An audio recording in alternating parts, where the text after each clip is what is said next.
Hello, hello, hello, and welcome to another Daily Code Fun, or intermittent. I keep forgetting what I'm calling it nowadays.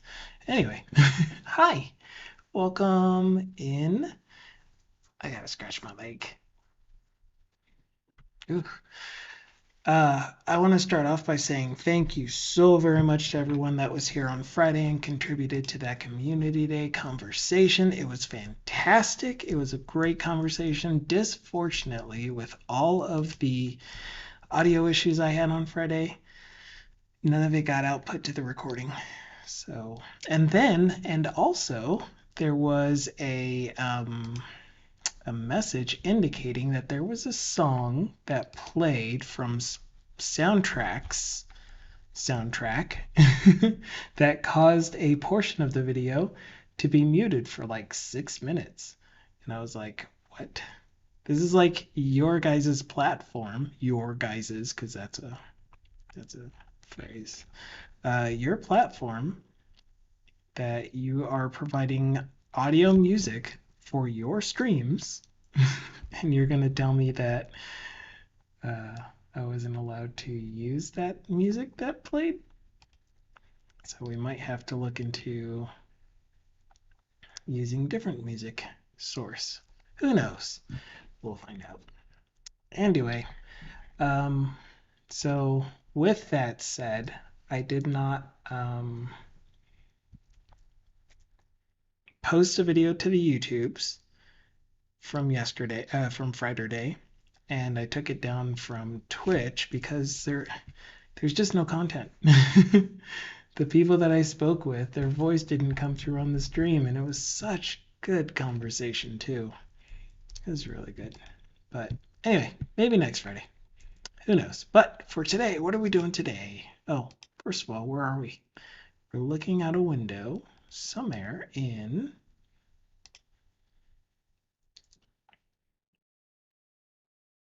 Hellaby, Cheshire, UK.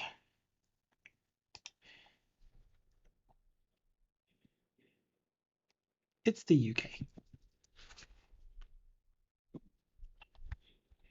Could be Sweden, though. Everything looks like Sweden. What? No, it doesn't. Close enough. Right continent, at least. All right. So, I have been getting very anxious isn't the right word. Antsy? I'm excited for moving on to AR, metaverse, all of that stuff that I've talked about before. And with that, I kind of want to burn through the remainder of this project because I've been moving really, really slow. And I'm okay with moving slow through projects, but I kind of want to get to the next bit of it.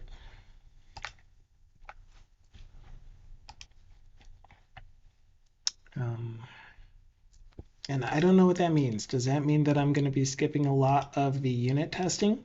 Like, we proved that we could do unit tests on the services. And we proved that we could mock the database. And we proved that if a test fails, then it is likely that the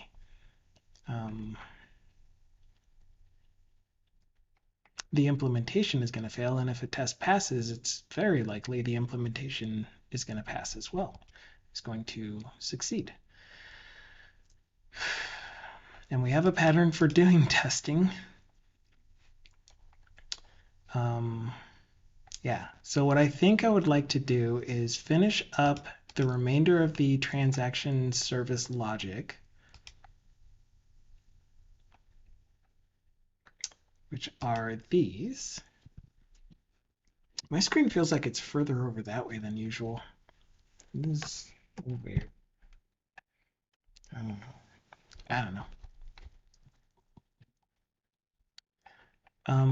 So this is the client side, and those are all just going to be HTTP requests with some error handling to make sure that the HTTP request itself is not causing any unexpected exceptions.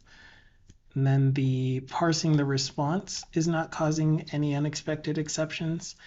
And finally, that we get everything back that we're supposed to get back.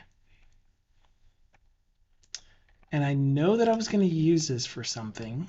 I have a note down here. That's why we haven't deleted it yet. So we're going to keep that for now. However, we're going to go ahead and implement get transaction by ID. So get single transaction back by passing in the ID. Ampersand.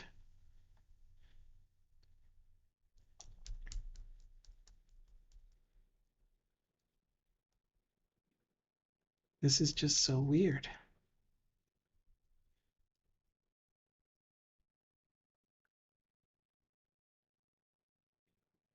Yeah, this message doesn't make sense to me.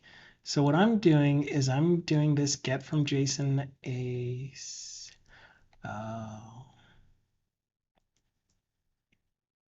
Yeah, and I think I deleted this before. So let's figure this thing out. Narcissistic is here. Hello. How are you doing? Oh, and also there was a follow earlier before I came on camera. Thank you so much for the follow, June. June des. So yeah, what this is telling me is the return type should be this. What I have been looking at before is it really looked like the HTTP get from JSON async was returning a nullable task of whatever I'm asking for. But in this case, it's actually the return object. Nope. It's actually the response model itself that is potentially null. So what that means for me is I'm going to update this. I'm going to update this. I don't think we had the same issue with this because there is no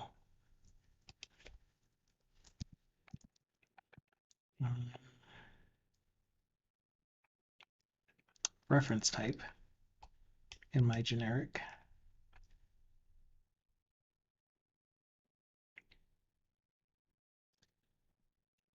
Cool. All right, so we're going to go with that. I save. I'm going to go over to the server-side implementation and update those.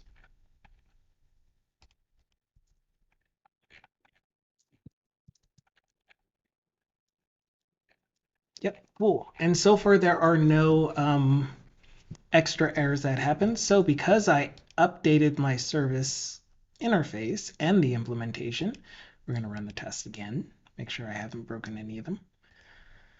Since I have test for these. Water. I saw myself at Dukasoft and at Thindle. I didn't actually say hi yet, but hello. Hope you're having a fantastic day. And then I did say hi to Narcissistic. So much fun saying your name.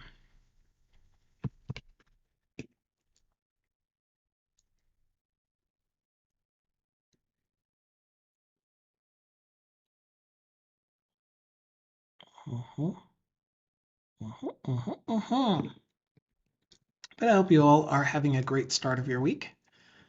Oh no, as I'm saying that, Thindle already posted, I'm having a pretty poop day again. But let's not go into that too much. I hope yours is better. Mine is just really busy. So I'm trying to do something that I don't understand, which of course is often. I mean, it's what we do. I mean, we try to do stuff that we understand and try to learn it. But like here's the long and short of it. You know what? I kind of want to create this on stream and see if anyone has any ideas. We'll finish up so I have the get by ID on the server. So let me just write the get by ID on the client real quick, which is going to be exactly get all. That was weird. It's going to be get all. Actually, it's just going to be the return from get all because ID is not null. HTTP client get from JSON async response model of all that. Wow. Thank you, Copilot. Tukasov says, and I'm having a word poop press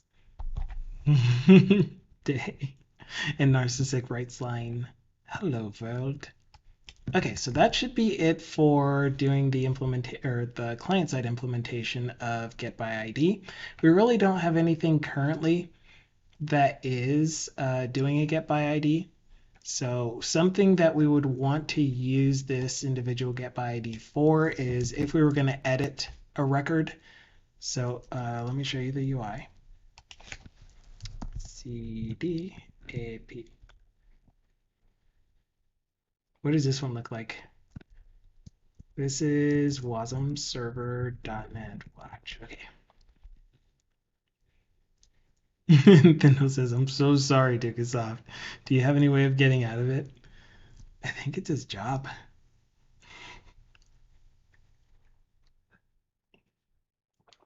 I don't think so. At least it's IT related work. This is Dickasoft.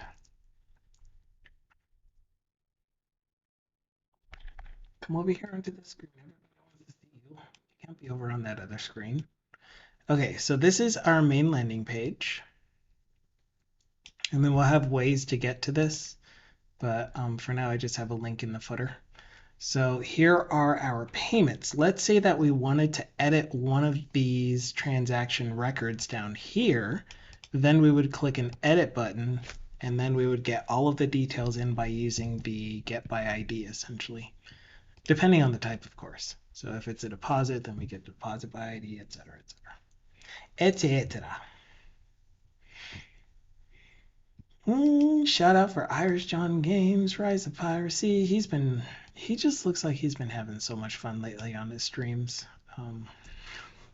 If you guys haven't checked him out, definitely check out his work. He is a Unity dev. He was working a full-time job doing other software engineering type tasks. I think he was using JavaScript frameworks, if I recall correctly. But right now he is full-time, all in on his game, Rise of Piracy. Mulangi, oh my gosh, it's been a while. How are you doing? I hope you're having a fantastic start of your week, regardless of what time of day it happens to be for you.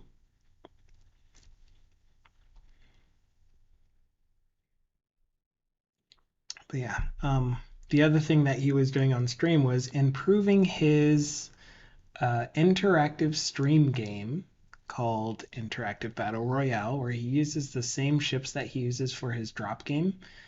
And yeah, he's just been adding features to it. He polled his viewers and asked, what types of content would you like? And so on Friday, at least, I think it was, he was working on a PvE feature, a co-op feature, which was crazy. And that's just, extra content for his streamers. On top of that, he's working on Rise of Piracy, an actual game that he's planning on releasing and selling.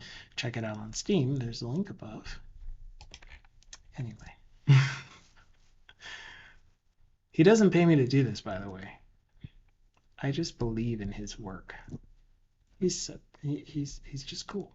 He's cool. All right, done. Moving on. I have my getter. Let's check this in. Holy cow. I added more than just my getter. We started implementing the lookup interface. Crap. Let's stage just the... What did I change here?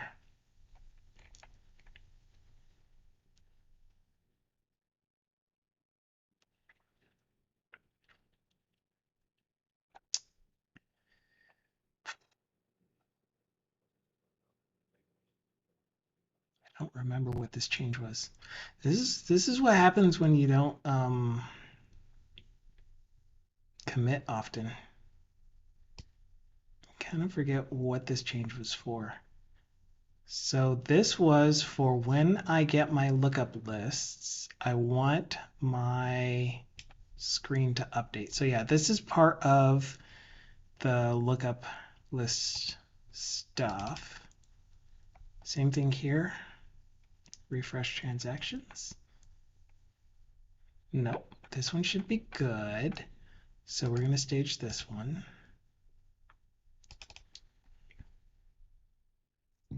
We added a class. Oh yeah, we added a class. So that goes with this. We updated some method just now today, some method signatures. And we updated the implementation of those. Okay. Updated trans. I will answer your question shortly, Mutlangi. Updated transaction service method signatures. Added notify. Actually, you know what? I think the base notify property changes I've only used in lookup list state so far.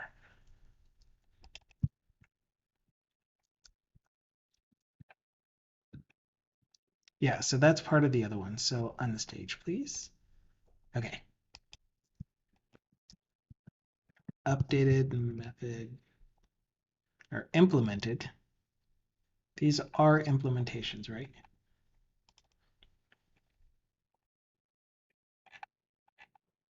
Yeah, implemented client side get deposit by ID. Cool. Implemented client side get deposit by ID. Okay, so that's a local commit. And then everything else will get committed as started lookup list state implementation.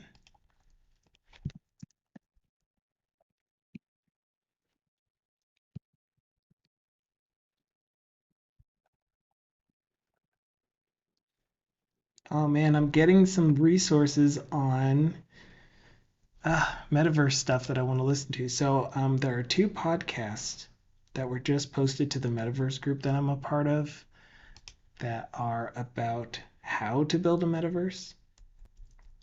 I'm so excited. So I'll be listening to those right after this.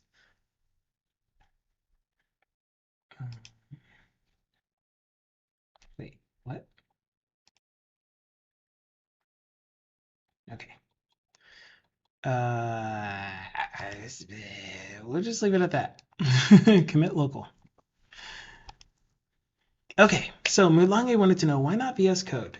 So I have gotten very used to using all of the features and tools in the full Visual Studio IDE. There are so many things that I love about it, so many helpers, essentially, that it gives me. Yes, it's a bit beefier than VS Code, but for good reason. It comes with just, he's posting them all. It comes with a lot of tools and a lot of helpers, essentially.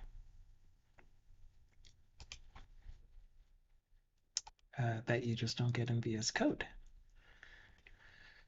Also, there are a lot of things, a lot of project types that are not currently available in VS Code either. So I've been experimenting with Maui. And while you can edit the files and everything in VS Code, it's really hard to do .NET Run with Maui or WPF projects. At least it wasn't easy for me to find out what the actual command is that I'm supposed to use for the .NET CLI. And hello, Tiger Pleb! But that could just be a failing on my part of not doing enough research to figure it out. But for now, I would rather just go with the tool that I'm very familiar with and really enjoy. And this is like the free version. So it's not like I'm paying for anything. extra. So if I have the choice of using a fully featured tool development environment versus just a code editor, I'm going to choose the IDE. Provided there aren't too many bugs and it is easy to use. And caveat, caveat, caveat. So I hope that answers. Okay, I'm just moving the mouse around again. So we're gonna finish out, or yeah, I said that I wanted to show an example of a thing that I'm trying to accomplish. Let's say that I have a component called Flyout. So let's create a new Flyout component.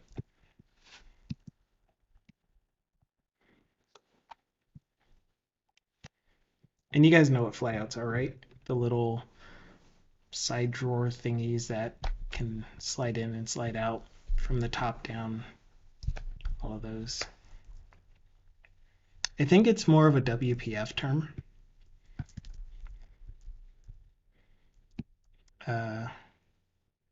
Yeah, so I want to flyout.razor. And the thing about my flyout is that it's going to be one component that is expandable and collapsible. So div class, let's just call it flyout. I'm going to try to make it as simple as possible. Sure, look at that. No, I don't want to like this though. Close, very close. I'm going to make it even more simple than this though. So Mulange is saying it's quite powerful. I agree. I haven't done any Blazor things, mostly just APIs and front end using code and WebStorm. Yeah, again, so use the tool that is appropriate to the work that you're doing, obviously. And if the whole Visual Studio IDE is overkill for what it is that you're trying to accomplish, go with VS Code. Go with Notepad. Up to you. Did he say Notepad? Hello, Disco. How are you doing on this fantastic day? So I'm going to make this as simple as possible, not code. Child content.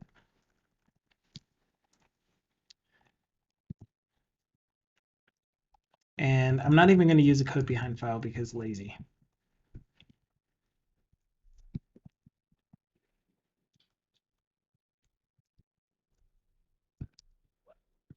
Okay, so we get the render fragment child content. That's a good start. Child content is not new. And then we will print it out if we have a child content. And we are going to set our flyout. Shift F2, flyout.razor.sass.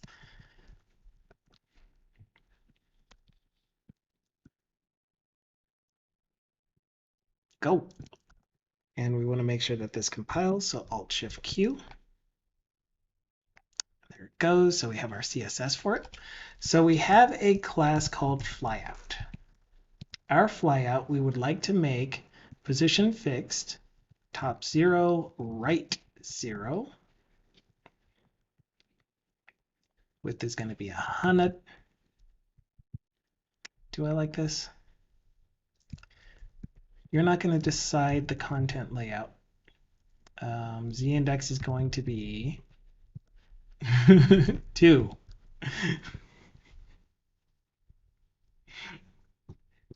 We do not go to 11.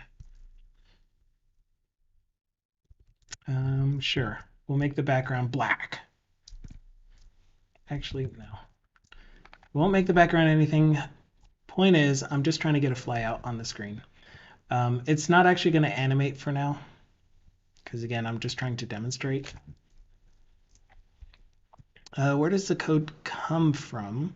The one you deleted for the page and this one for the styling. I deleted code? Oh, yeah. Okay, so I'm using something called Copilot, which you can get. It's a GitHub product. it costs money.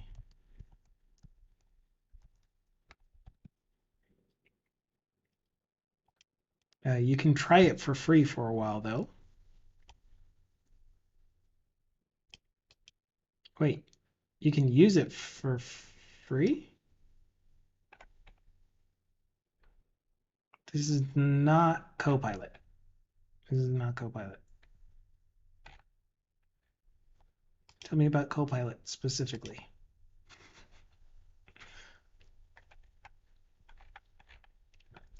Anyway, here's the link for Copilot.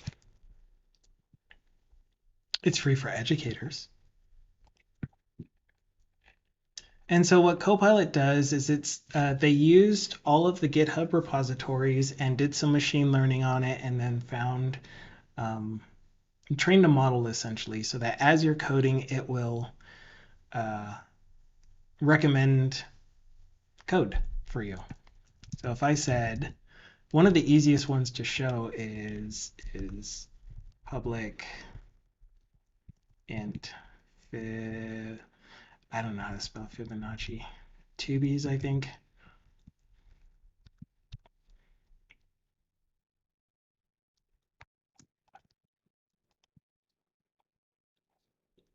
Two B's. Fibbo, maybe. Fibonacci. Oh my gosh, why are you being so mean?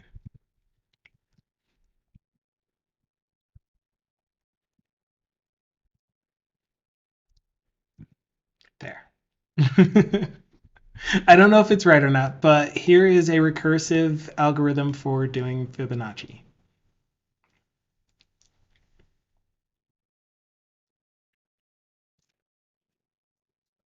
Which this doesn't seem right at all. But that's okay.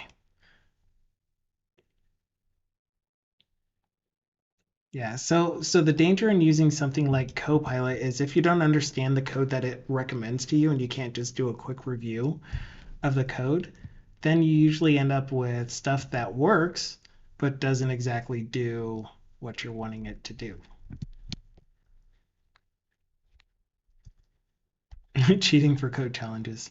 Yeah, I would still use something like Notepad, or like if you're doing a note, or if you're doing a coding challenge, then yeah, they have the browser editor for you. And if anything, try using Notepad. Because otherwise, why are you even participating in doing a code challenge? What's the point? I keep looking over here. Anyway, so content. The other thing that I want is show height. So if show, then expanded, I guess, else string.empty to get a job. Yeah, but if you're anyway, I won't go there. It's fine. It'll be fine.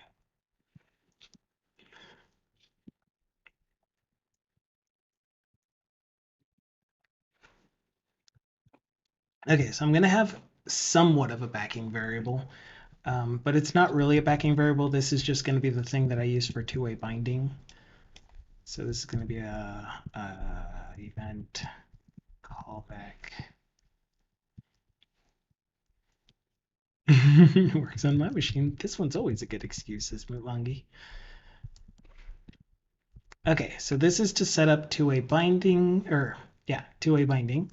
And in order to get two-way binding to work, we're going to use protected override void on parameter set if the current value of show that is getting set as our parameter does not equal our existing value of show, set our existing value or our private value of show to the new value of show, and then do a state has changed close. This needs to be task async return completed task. So if we aren't changing show, the only thing we do is return completed task. Otherwise, if it's show that we are trying to change, because we have 3 parameters that we can set, show, child content, and show changed. So if it is the show parameter that we're trying to change, then we're going to do the update. We're going to notify that show changed. Invoke async to the new value of show.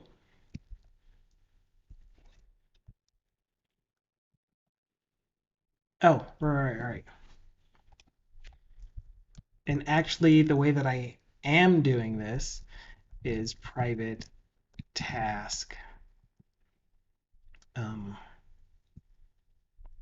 notify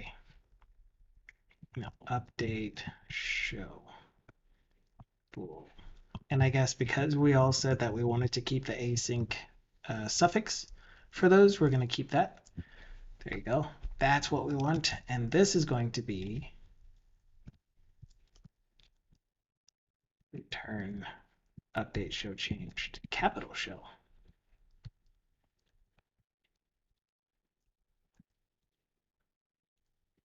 Okay, and what this is going to do again is if we set the value of show from outside,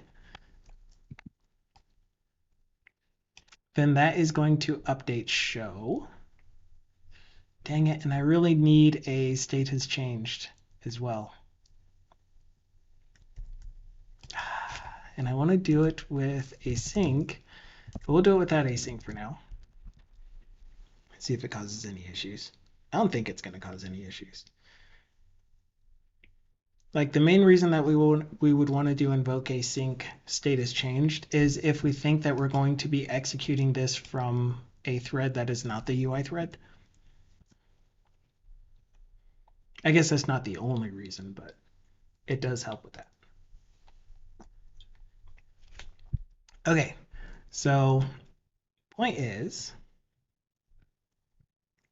we are keeping track of show so that if internally we wanted to update show ourselves, like for example, we could have a div class close button, or yeah, let's just make it a button. Again, I'm trying to make this as simple as possible. So button class close button, and then we'll just use @times. And then we'll position that up at the top right. So close button. Right, I needed to verify that CSS right there, but that'll be fine. Top right bottom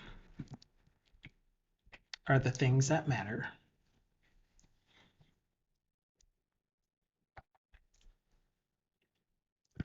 And then width is going to be auto, which I think it defaults to, so I don't think we need to specify that.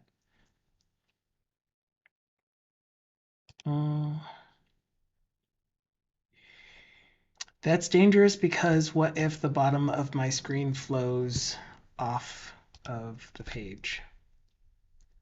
Yeah, so height 100 VH instead.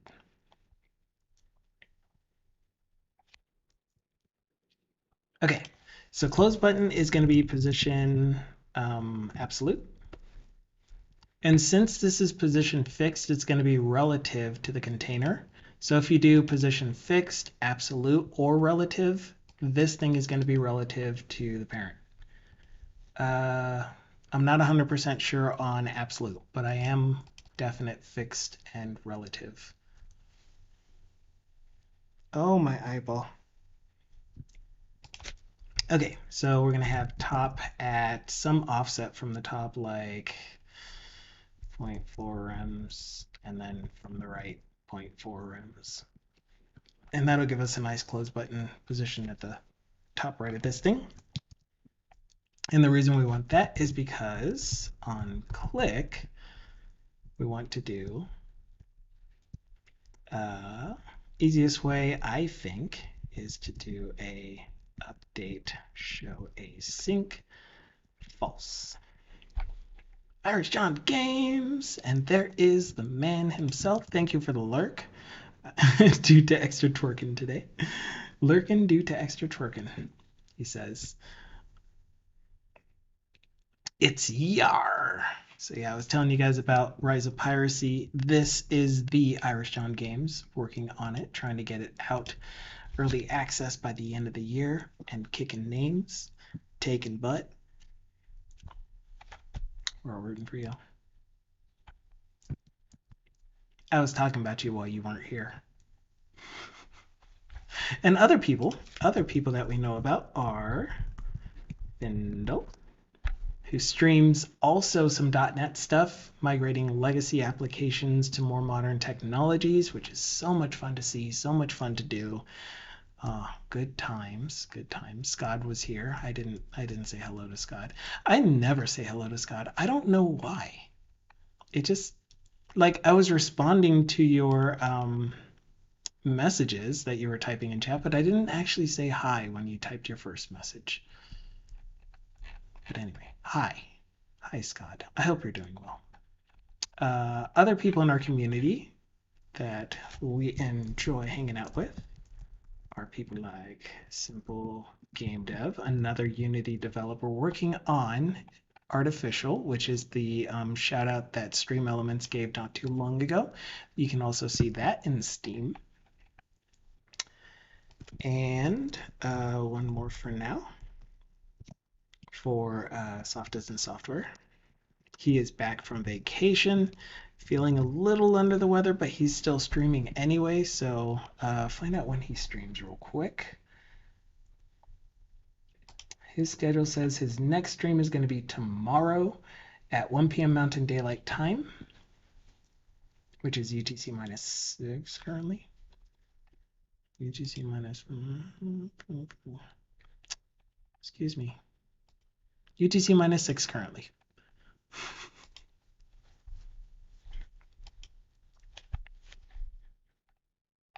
He streams doing Office add-ins using Blazor and other web technologies, but mostly Blazor, which is so cool. And then there's just Dukasoft, who is just amazing, a fantastic person. He's the like, I say things like I'm never gonna have a mod because I don't want anyone to be blocked and have their chat blocked just because they said something offensive. I want to give them chances. But Dukasoft just he knows. He's just amazing, so I made him a mod. He's already helped out so much, and he works better than my bot. Surprisingly. Not surprising. Anyway, let's get this thing to show some content. So how do I get the content in here? I use my UI state. I don't have a UI state. So normally I have an interface for, do I have an abstract? So we can actually get banned. I mean, I don't think Dukasoft would ban anyone. I just wanted him to have the privileges to be able to do swings the hammer, to be able to do shoutouts and just whatever else mods can do, like allow other people's chats when they type the word nougat in their chat and it blocks it because for some reason nougat is a bad word to Twitch. State interfaces. I do have an interface for this. UI state.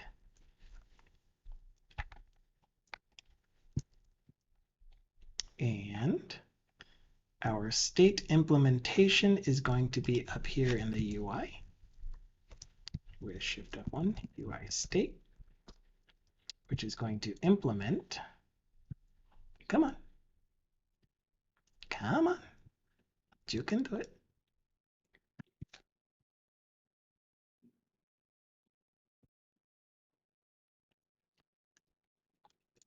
Now I'm scared to type nougat. I want to see what it does. Just type it. I type nougat all the time.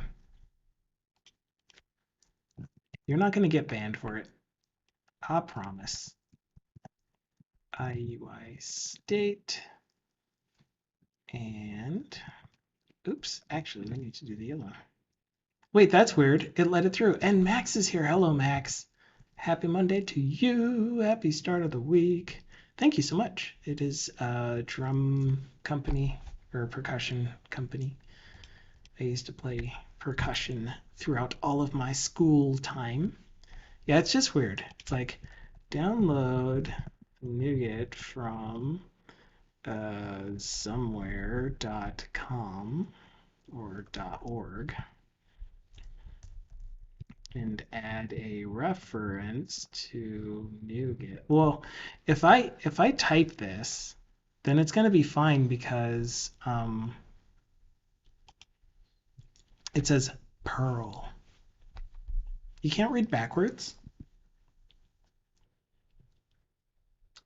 Um, yeah, if I type it, it's going to be fine because I'm the broadcaster and it won't block it.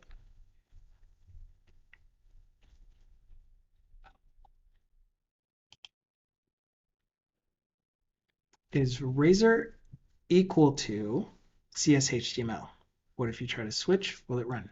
It is not equal to CSHTML. So a Razor page is a server rendered page that creates the content on the server, replaces all of the dynamic, what would be dynamic content with static HTML. Razor components, .razor files, will keep references and little they're essentially placeholders, but I can't think of what term that they use in the documentation. But it's little references to places where you can put dynamic content and update that content as you're running. So regardless of whether .razor is rendered on the server or the client, you still have the ability to update small portions of it without using JavaScript. With a .cshtml file, you'll have to fall back to JavaScript or a postback of some sort to get your content updated.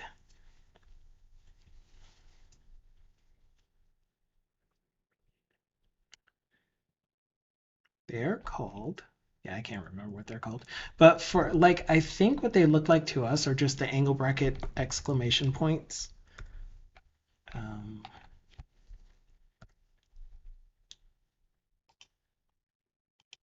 So all of these angle bracket exclamation point, the things that look like HTML comments, these are actually markers for the Razor component engine to be able to know where to put content or yeah, how to place things in the right place.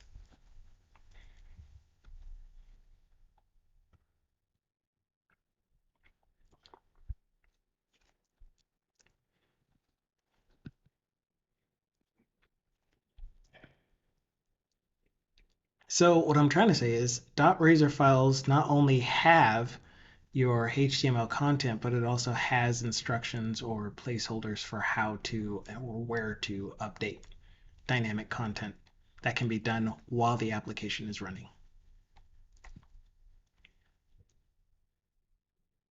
Oh, wow.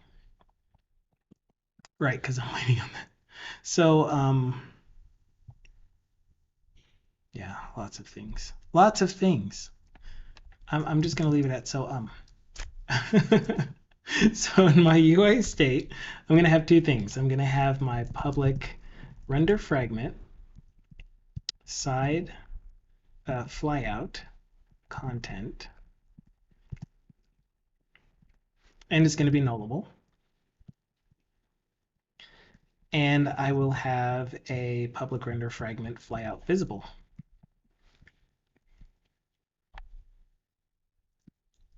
Or not render fragment, bool. Bool. And this is going to be both an I notify property changing and changed.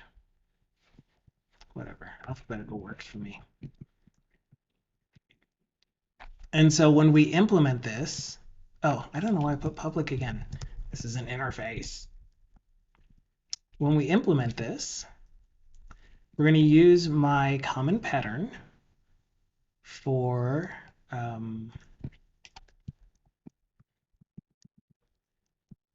using I notify state has changed.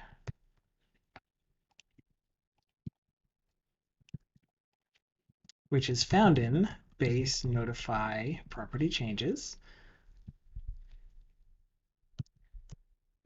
which goes first. I did that. I thought I already fixed this. But anyway, so what you can see here is I have a base class that does all of the I notify property changed implementation. I found this on the interwebs, and it's a great pattern, I think. It's been super duper helpful. So you only have to define your on property changed event and on property changing events in one place and how to invoke them. But then there is also this set field. So all that you do is you add a backing field, private, of the same type, and then name it the same thing. And on get, you just return that backing field. And on set, you do set field ref that backing field so that that's the thing that gets its value changed, and then the value to update it to. And then this property name is actually going to end up being flyout content. So name of the property itself that you are attaching it to, because it uses this caller member name attribute, parameter attribute. And so this says, whoever called me, give me name of that thing. So again, very much helpful. Good things. So I'm going to do the same thing for flyout visible.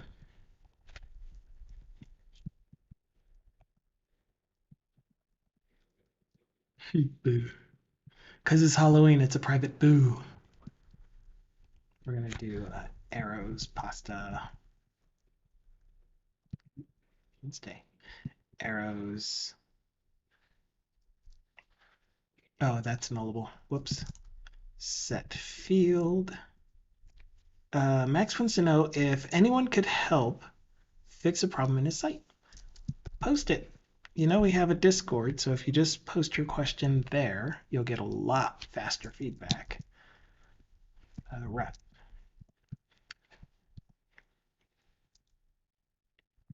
Value. And you are not nullable. Thank you, Dukasoft. See what I mean? It's just so cool.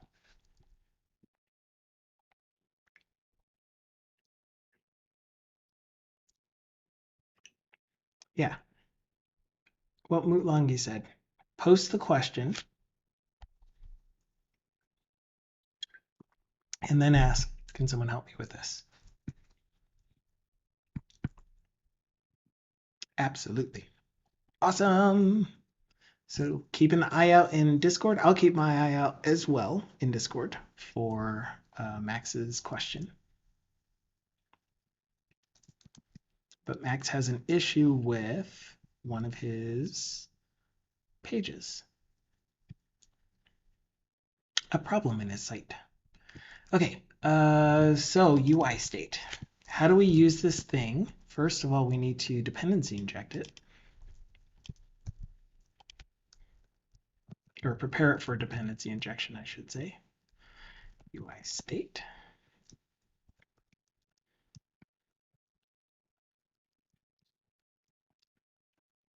Cool. So this will give me a new UI state that'll be used throughout the session.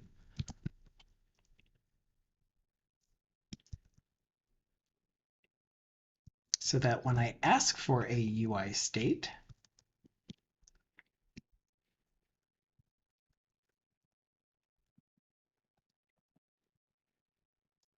I will get one. And because I'm going to be using state just about everywhere, I'm going to go ahead and slap my using in here for, I don't have it already, Blazor UI, just Blazor UI.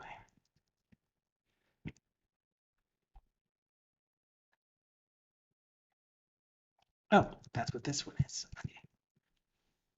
So hard to tell sometimes. Actually,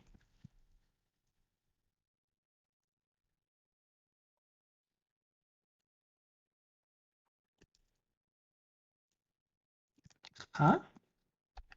Why did I do this? I have a component library called Blazor UI, and then I have shared components. Did I say something about how I do skinning? Is that why I'm doing that? Or was it because I'm planning on replacing my shared components here with my actual shared components library from GitHub? I can't remember, and I don't think I took notes on it. Alphabetized. Okay, so I actually put that in the wrong place because, oh wow.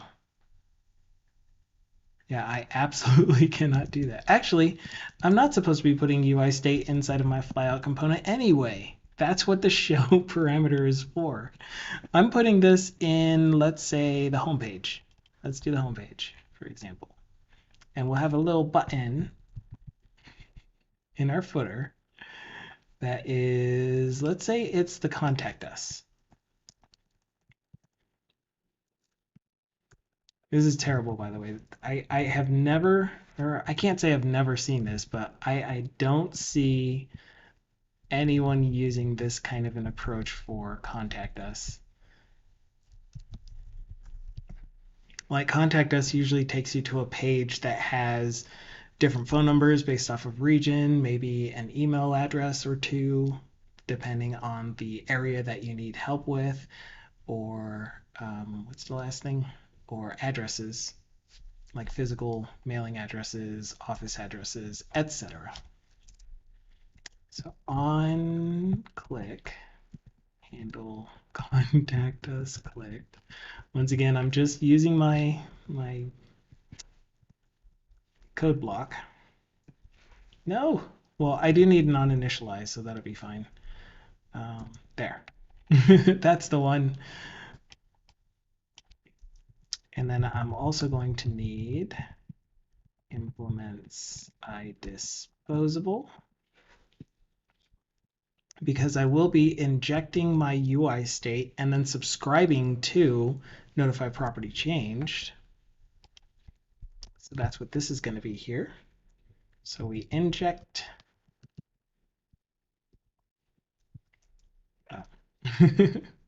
Nothing that I can select easily. UI state, UI state. Okay, now why don't you have, because I didn't put it in here. Wait, yes I did. It's right here.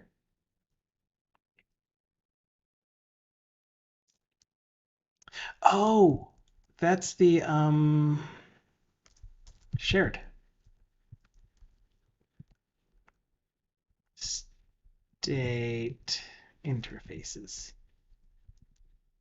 Inject 40 plugins. Oh crap. I remember I already asked for it 2 months ago and we couldn't fix it. Oh. Do you have a link to the post where we were already working on it?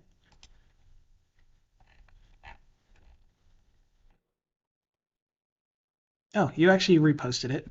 In my website, I can zoom out and in and scroll to the right and left, or scroll to the right even though overflow X is off. User scalable is also off. That's the problem only on mobile. PC version, everything is good. I don't remember this question. Yeah, so that's definitely some CSS stuff. I don't exactly know how to oh yeah, I do. So when you have it in the browser and you go into your F12 and you change it to mobile view, I would still refresh just to make sure that you get your mobile view. Double check that you're not getting extra styles in the body that are getting overwritten that have overflow X auto. Some things that happen is even if the only thing you turned on was overflow Y, you may still end up getting a horizontal scroll bar. But not in this case. Apparently I hit save. Yeah, so you'll still get a scroll bar.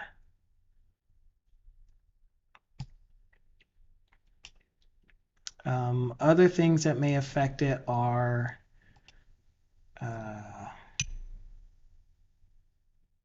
yeah, I don't know what else. There's a ton of stuff to look out for.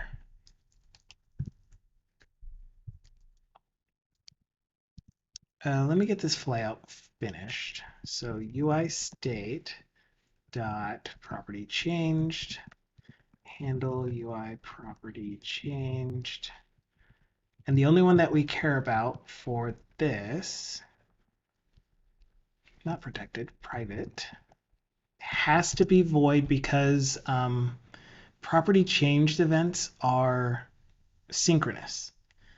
I don't like this. This is probably why I need to look into observables because they allow, I'm pretty sure they allow for asynchronous handlers, the things that you're actually using to watch. Oh, close.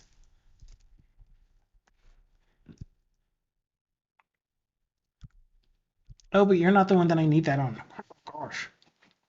What am I doing? You don't need dispose. You don't need to be there.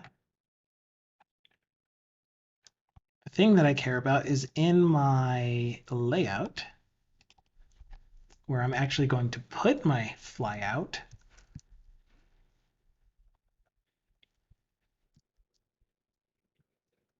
Do you currently have a code behind? Nope. Good. I'll use a code block here. Injective private UI state get set default bang. Yeah, overflow X hidden should be the thing that allows you to prevent the scroll.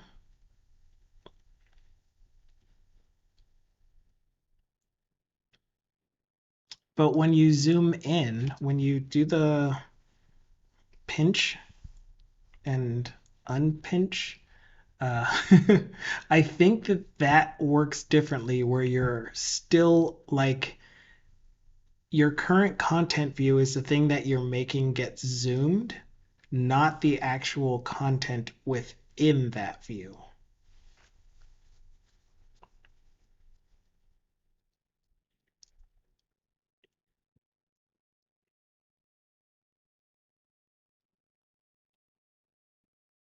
Yeah, and I really don't know how to affect the zoom on mobile devices only, or prevent zoom on mobile devices only, but that would be what I Google.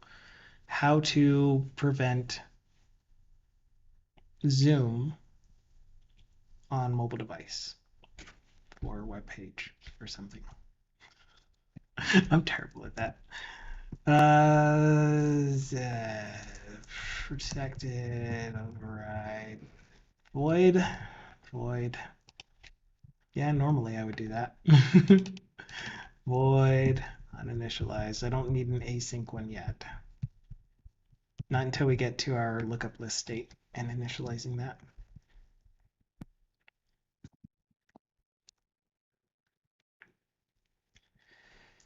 Okay, UI state dot property change plus gets handle property changed. If it is flyout visible, then do state has changed. And finally, when we dispose of this object at implements I disposable, and it should know that I want dispose because context. Ooh. And he already made it into a GitHub pages, so we can look at it ourselves. All right, look, a flyout, kind of. All right, give me 1 second and we'll get to that. What are you missing? You're missing one of these. Arigato. Okay, so flyout. Control dot show equals UI state dot show flyout. No. I think that just answered my question of how I'm going to do it.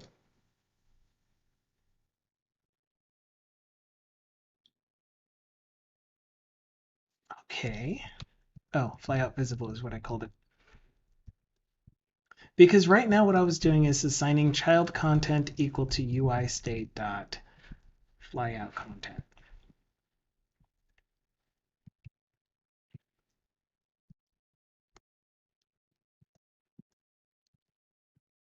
But what if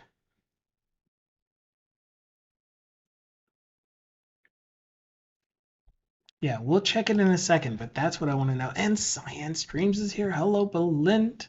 Ladies and gentlemen, it is Belint, another fantastic member of our community. He is a science streamer. He does amazing things with science, shows you close-ups of ancient things, like, I mean, ancient, like way beyond the beginning of our known and universe. He even has artifacts and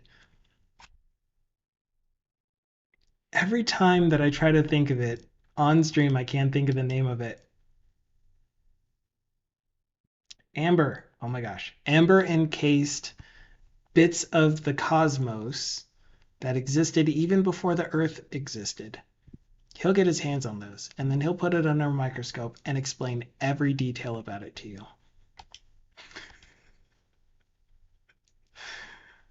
I don't know if he can do that, but I'm going to say he can. But no mosquitoes with Tyrannosaurus DNA. He'll even explain to you the decaying rate of DNA and why it's better for things to be frozen than to be encased in amber. And not just that, he'll also ruin your childhood and tell you that in Jurassic Park it's not actually a mosquito.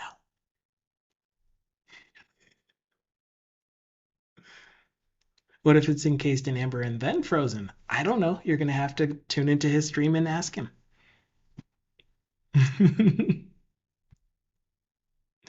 I ruin with love. Yes, please. Oh, I appreciate it so much, though. His stream is energetic. It is fantastic to be around him. Such positive energy. Such an amazing person. Check out his stream if you get the chance. Not even if you get the chance, just do it.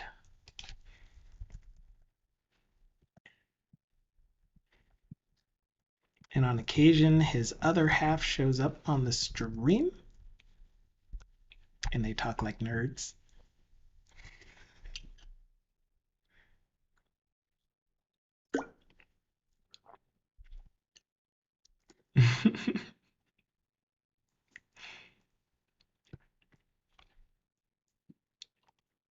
Good times. Okay. You, for some reason,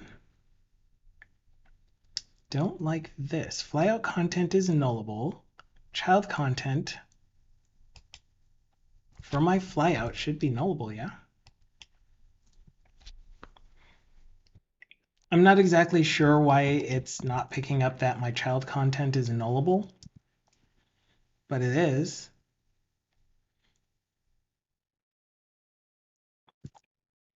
I don't know. We're going to ignore that because this is just for example purposes only. So now let's have a thing that actually does the set child content and make the flyout visible. And that's where I was in index, where handle contact as clicked does UI state dot flyout visible. So I'm going to set flyout visible to false so that it'll collapse. Then I will set UI content flyout. Wow, it knows exactly what I want, or close to exactly. Normally I have a components flyout content components, and we'll do a contact us Flyout content. Tar razor. And this will be styled somehow, so div flyout content contact us flyout, something like that. And then we'll just have a h1 contact us div p if you can find me. Hey, you're even getting a shout out over on Clayman's stream. Look at that. He's getting a proper shout out on a Clayman stream though.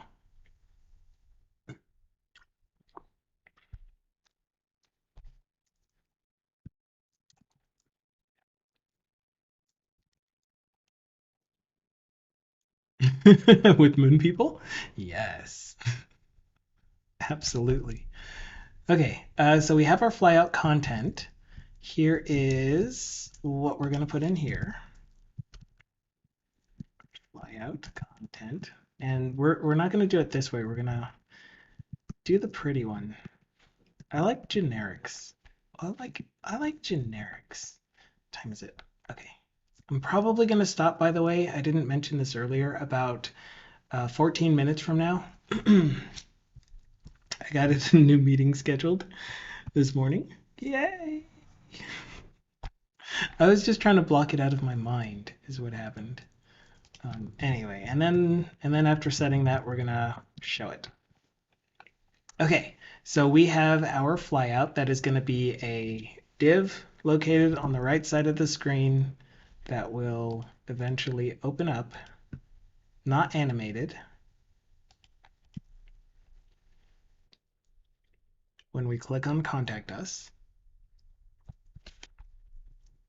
And then it will collapse itself when we click on the X for it.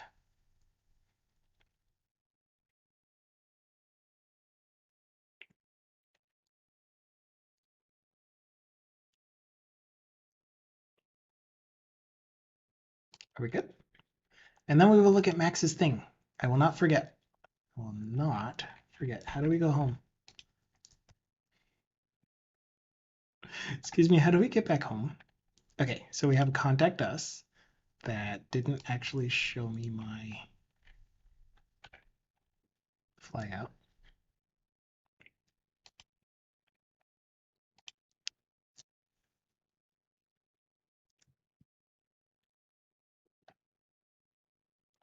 Well, the cool thing is it put my flyout content in there.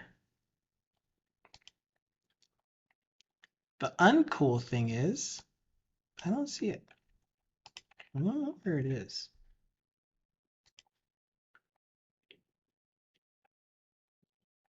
It's not even getting the styles. Oh, it's not getting the styles.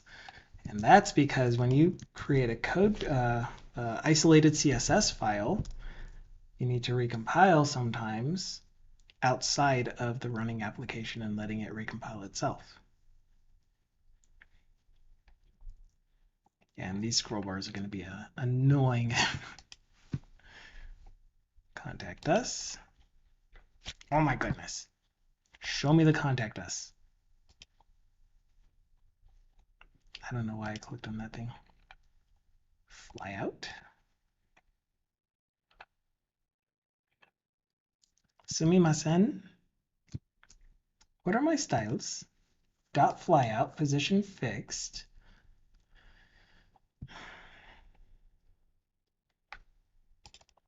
Div, flyout, expanded.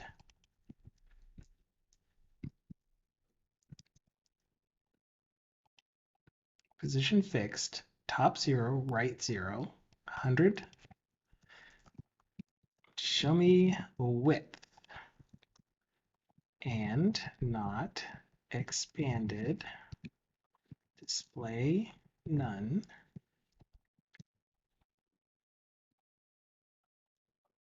Okay, there we go. So we have some styles finally for the flyout. You could see the X button just then. It's taking up the entire width. So let's get rid of this with 100 now. There we go. Okay, so it is showing up. Let's give it a background color so that we can actually see bulk, my favorite color. So that we can actually see that there is something sticking out over here. And then when we click X, it's supposed to, oh, I didn't actually write the, oh, yeah. Okay. Does anyone know what I did wrong there? I'm clicking X and yet it is not collapsing. Me either. So I created this show and I am changing the private variable of show, but not the public variable of show.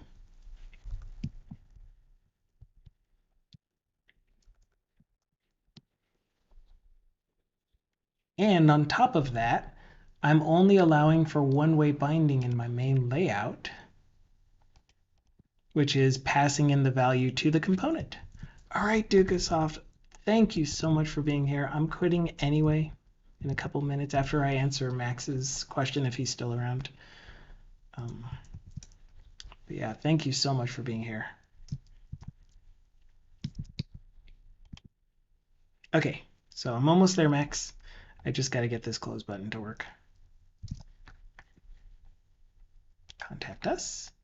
Close. And there you go. So that's a flyout. So the thing that I was having trouble with is I currently have my flyout for my actual app where the background shows everything is fuzzy and it has this kind of like opaque overlay or translucent overlay over everything. So that when you click out here, it also collapses the sidebar. But there are some things that load in the flyout that this functionality should be disabled. So what I wanted to do was create a base flyout content and then say that any base flyout content that will be populating in here will have a can collapse or can close or whatever the method name is that I chose. I can't remember what it is. So that if the user does click out here and it's doing a process where it's not allowed to be closed, man, I really want to go through the rest of this because I would love some help with that. Yeah, I'll definitely show that part of it. But first, Max is saying that on his site, when you are in mobile view,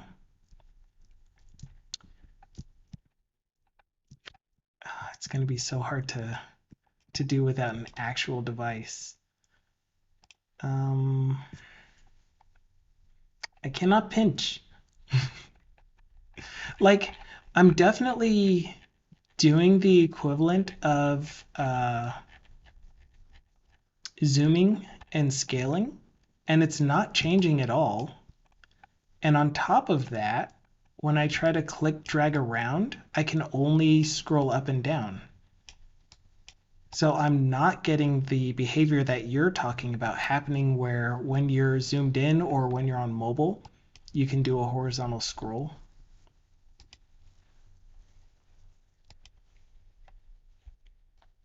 But it only happens on the actual mobile device. And on the PC, it's fine. Yeah, let me double check that.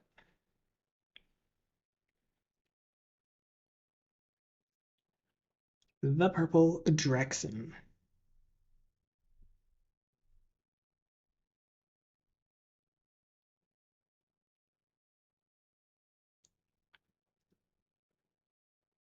No missed letters. Cool. Just replace the O with an X. GitHub.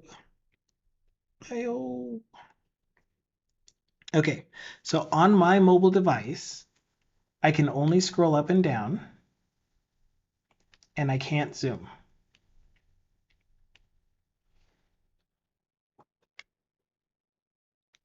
So what browser are you using on your mobile device, and what kind of mobile device is it? Because it could be that either the browser doesn't support the meta tag for scaling,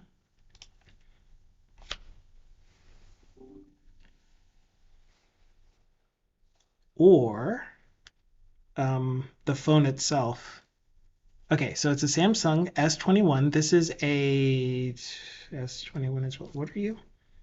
I think that's what my phone is. I think we have the same phone. S22. Close enough. And look at the hamburger menu. Yeah, so I expanded the hamburger menu. Can't really see it. And I'm still not getting a horizontal dark mode. No, it looks fine in dark mode as well.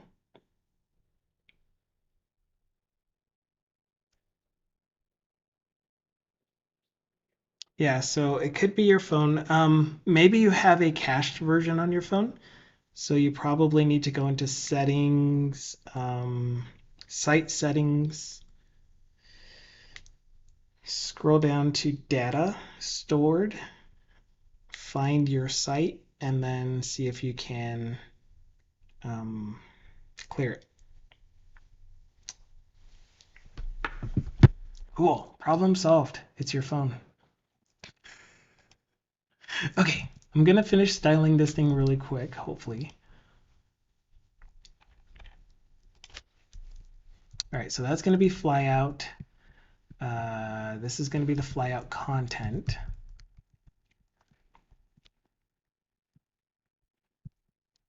Okay, so here's the thing about the flyout. The flyout itself is going to take up the entire screen. So let's fix that styling. So we're just going to do top, left, and right, and then height 100 VH. Actually, we'll do width 100 VW and 100 VH. Moonyak! Oh my gosh. Thank you so much for the resub. 14 months in a row. I'm gonna cry, man. Far. This is our GBA. Hopefully you're doing well as well. Also, along with, at the same time as. I don't like 0.5. I like 0.4 better. Okay, so that makes it full width with the transparent. And then the actual flyout content wrapper. That's what I'm going to call it.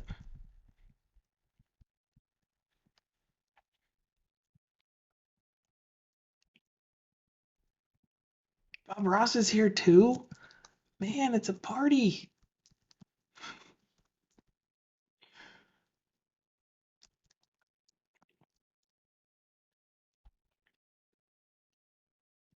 I've been playing Spider-Man all day. Moonyak says, that sounds productive. Did you enjoy it at least? And Bob Ross says, yes, of course. Which Spider-Man are you playing?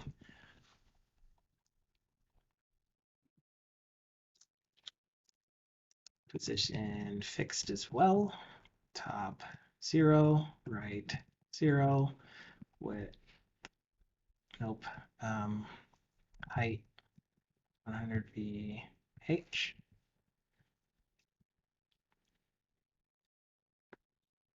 And then background black.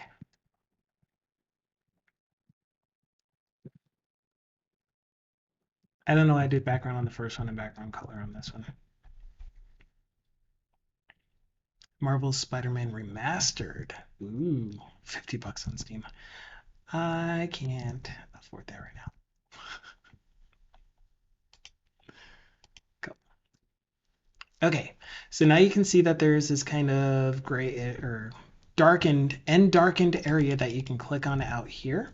And so let's say what happens when you click on that, which is on click equals update underscore arrows, update show async false.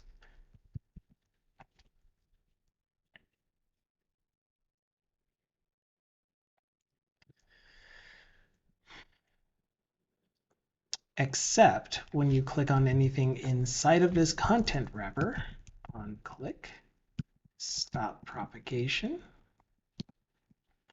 So what that means is when I have this expanded, if I click inside of here, nothing happens. If I click outside of here, it collapses the flyout. Super simple. So that's essentially the behavior that I currently have. You also bought Red Dead Redemption? Part 2? Have you played Part 1? Are you one of those people that can play Part 2 without needing to play Part 1? That's really hard for me to do.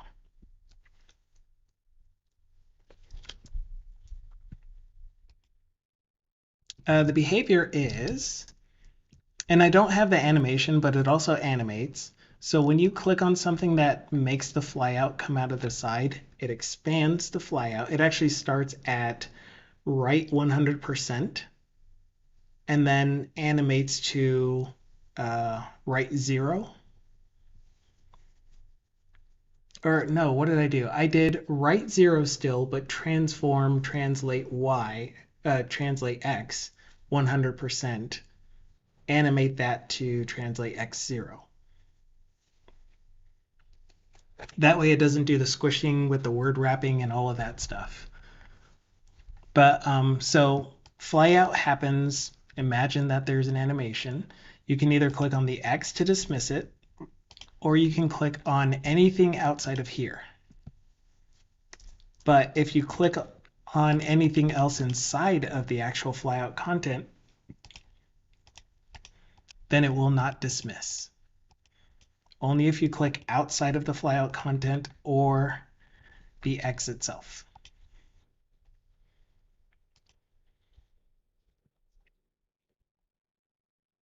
So the thing that I would like to happen from this point on is have a check that happens just before it tries to collapse it, which is when you click outside.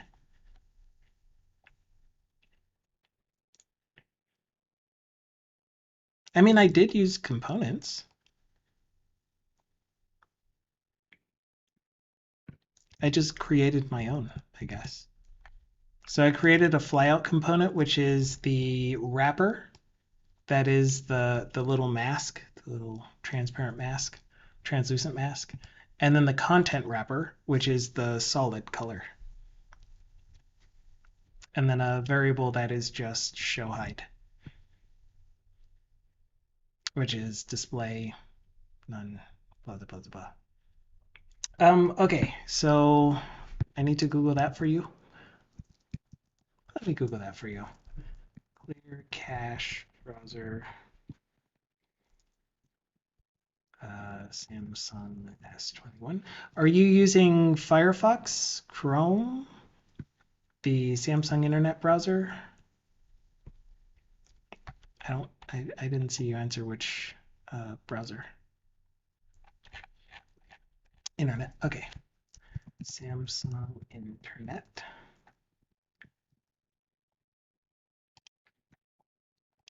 Okay, this is how you do it.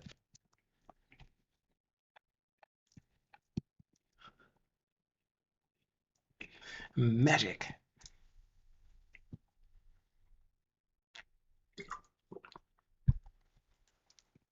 Okay, so here's where my issue is, as I was mentioning. When I click out here, I want that intermediary step that says, before collapsing the content, check to see if the sidebar content you actually have loaded into it allows you to collapse it.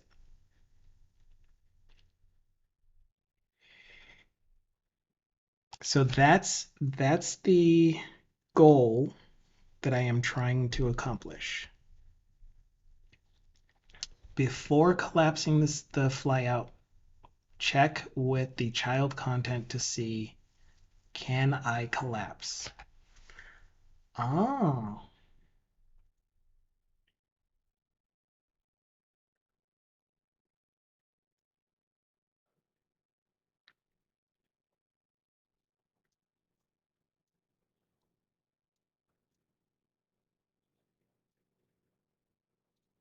Yeah, and I'm not quite sure how to do that. I just went through like maybe 4 or 5 different scenarios where I have the flyout have some sort of event. callback, pass itself to its child.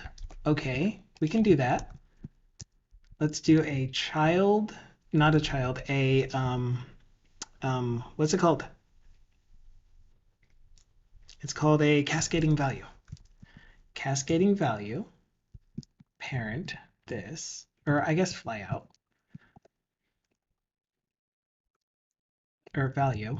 Value equals this. I can't type. I'm too excited. I think this is going to be the answer. And then maybe we'll name it something like flyout parent. Okay, close. And this way, I don't even have to worry about my child content doing any kind of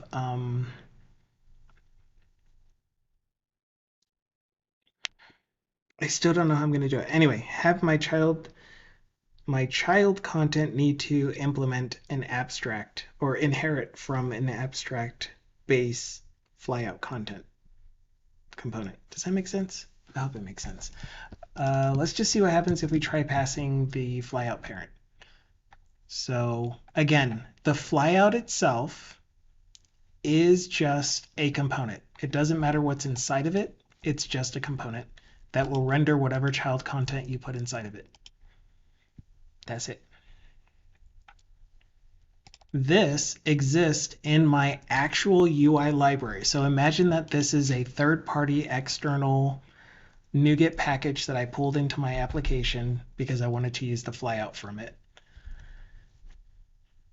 So it has no knowledge of the specific use of the content that I'm putting inside of the flyout, which happens to be this content right here. So what I could do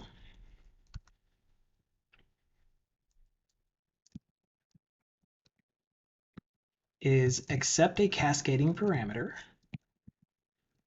with a name of, but then I would have to know that I'm going to get that from a flyout.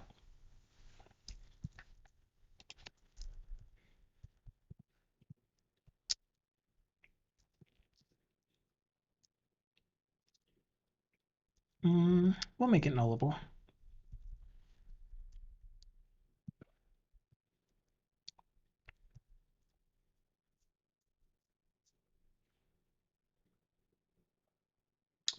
Then in my flyout parent, I could have a public, what do we want it? A task? Probably a task. Or not a task. It's definitely going to be a func, but what I meant was, am I going to return a task? So a func that will return a task of bool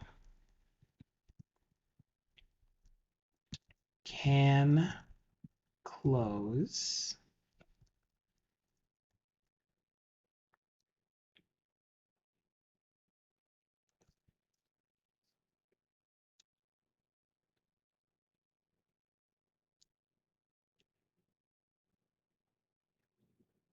oh man,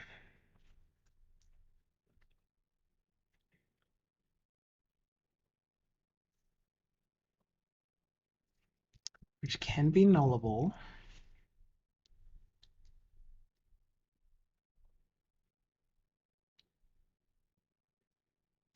So then what I'll do is when I initialize, I will say can close equals, yeah, for now we'll do can close in here. Async, why not? And that'll be a private task bool can close async return task dot from result for now true.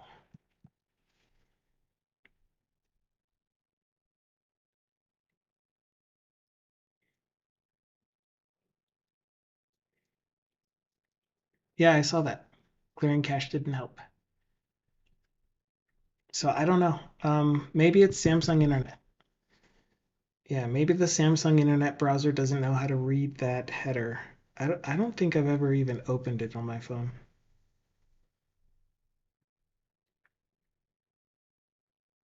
Maybe you can check, can I use? Yeah. Never opened on my phone. This will be the first time. No, do not set as default browser. The purple Drexen dot. And I know it's just dragon, but it's just how I'm needing to pronounce it so I can make sure I spell it correctly. Good color though. Purple's a great color.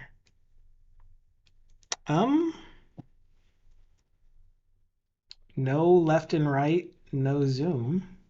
And I think this is Samsung Internet, right?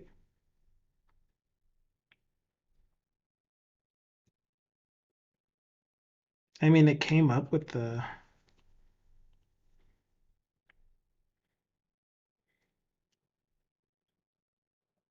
yeah. That's definitely the Samsung Internet app. So I don't know. Wakarimasen.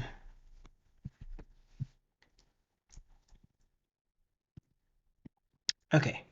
The issue is left hand of an assignment variable, property, or indexer. Must be a variable, property, or indexer. So what if we just turn this into a property? Maybe I need to do the delegate thing. I don't know how to use those though.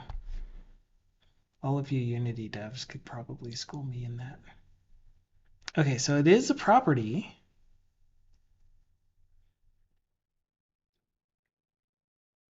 Oh, it's the nullable is what it is. Yeah, I just whatever. We'll just make it that.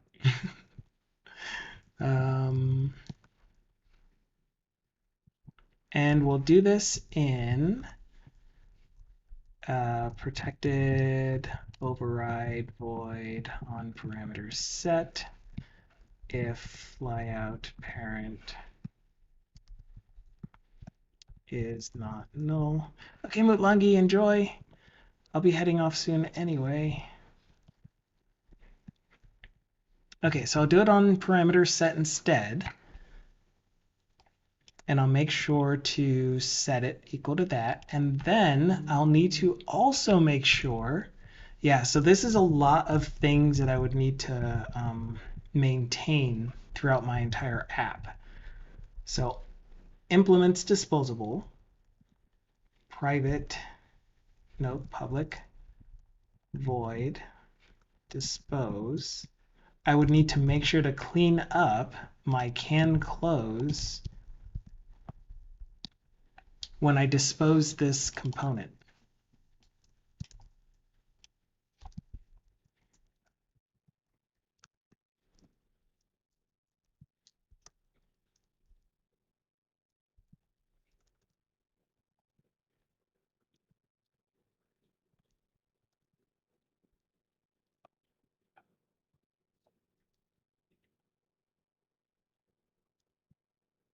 And I should be able to test it against this, right?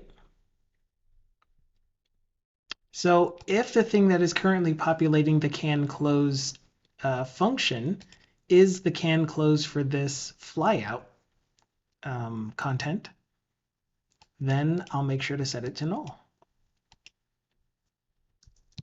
Okay, I kind of like this approach. I do need to wrap up here, but I will post the video, hopefully with 24 hours after I finish. I am late for this meeting, but that's okay. That's it. I gotta go. I just now realized that it's 12:04. Good grief.